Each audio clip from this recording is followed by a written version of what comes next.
ആകെ അലമ്പാടാ ഇന്നത്തെ കളി വെറുതെ. ഇന്നത്തെ കളിയുള്ള അടിപൊളി കളിയായിരുന്നു, എനിക്ക് നല്ല സന്തോഷമായി. ഞാനില്ലേ, ഞാൻ ഇന്ന് നല്ല സമാധാനത്തോടെ കിടന്നുള്ളൂ, സൂപ്പറായിട്ട് കിടന്നുള്ളൂ. ആടാ എന്താ ഞാനും ഉറങ്ങിയിട്ടാ. ഒടുക്കത്തെ കൊതുക് എന്ന് വെച്ചില്ലേ, വാങ്ങ കൊതുക്. കൊതുക് ആയോണ്ടല്ലേ ഇന്നത്തെ 2 കളിയിലും ഞാൻ ഡക്കിലൗട്ടേ. പക്ഷെ ഇന്ന് 2 കളി, അതിലൊരു century, 5 wicket, 2 catch, diving catch. ഭയങ്കരം തന്നെ. എനിക്ക് നല്ല ബേജാറുണ്ടല്ലേ, ഇന്ന് 2 കളിയിലും ഡക്കിലല്ലേ പോയേ.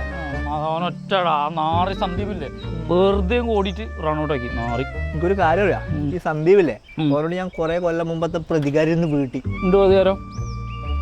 എനിക്ക് 10ഡിയിൽ പഠിച്ച സൗമ്യ അറിയില്ലേ, നമ്മളപ്പം പഠിച്ച ആ സൗമ്യ ഞാനും പണ്ട് ഭയങ്കര പ്രേമത്തിലായിരുന്നു. ആ കൗസിന്റെ ബാക്കിൽ മറുപടി സൗമ്യ. ഒക്കെ കൗസിന്റെ ബാക്കിൽ മറുപടി ഞാൻ കണ്ടിട്ടടാ. നീ കാര്യം പറ. ആ പിന്നില്ലേ, എന്നിട്ട് ഓളയും ചോദിച്ചിട്ട് ഞാൻ വീട്ടിലേക്ക് പോയി. ഓളച്ഛനോട് ആര് പെണ്ണ് വരുമോ വെച്ചിട്ട്. ആര്?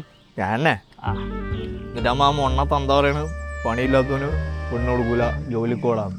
അങ്ങനെ ശരിയാ, പഠിക്കാൻ പറ്റുമോ? അതാണ് ആർക്കറിയില്ലല്ലോ. ആ അല്ല ഈ സന്ദീപായിട്ട് കണക്ഷൻ? എടാ ഈ സൗമ്യയുടെ മൂത്ത ചെക്കല്ലേ ഈ സന്ദീപ്. ഇന്ന് ഓൻ്റെ ഒരു ഓവറിൽ ഞാൻ 6 സിക്സ് അടിച്ചാ. നമ്മളെ ഗ്രൗണ്ടിൽ ആരെങ്കിലും ഒരാൾ ഒരു ഓവറിൽ 6 സിക്സ് അടിച്ചിട്ടുണ്ടാ? ഓൻ്റെ ബായു പോയാ അല്ല, ആരെങ്കിലും ഒരാൾ ഓൻ്റെ ബോൾ ചെയ്യാൻ കൊടുക്കുക, അത്ര മതി. ആ മൊണ്ണ തന്തയില്ലേ, ആ തന്ത പറഞ്ഞ പണിക്ക് പോകണം.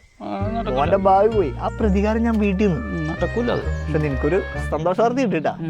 എനിക്ക് നാളെ പ്രതികാരം ചെയ്യാനുള്ള ഒരു വകുപ്പുണ്ട്. നിന്റെ പഴയ ലൈനിലെ രേഷ്മ, ഓളെ മോളാണ് മറ്റേ ഇവൻ ആദർശ് KP കീപ്പർ. അതാണ് എനിക്ക് നല്ല പരിചയമുള്ള മൂക്ക്, രേഷ്മയുടെ സെയിം മൂക്ക്. നാളെ നീ ഒരു സെഞ്ചുറി അടി തന്നെ. നാളെ ഞാൻ പൊളിക്കും, സെഞ്ചുറി ഡബിൾ സെഞ്ചുറി അടിക്കും ഞാൻ.